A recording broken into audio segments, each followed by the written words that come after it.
دجاج بكريمة البشاميل والطعم دمار. صدور دجاج مقطعة بهذا الشكل.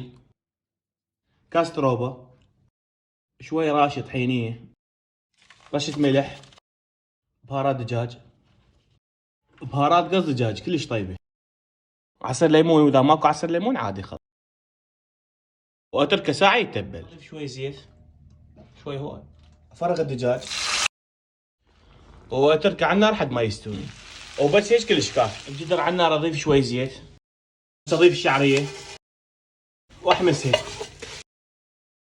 وبس كملت الشعرية اضيف عليها كمية، واضيف هسه الماي، رشة ملح، 3 هيلات، ونتركه لحد ما يستوي. زيت، اضيف طحين،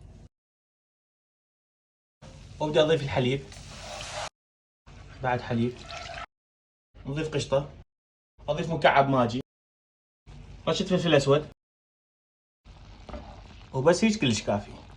بوتيتا مقلية، اضيف حشوة الدجاج، واضيف البشاميل، وبالاخير اضيف جبن موزاريلا، وهسه ندخله على الفرن بس من فوق، وهسه نقدمه بهذا الشكل،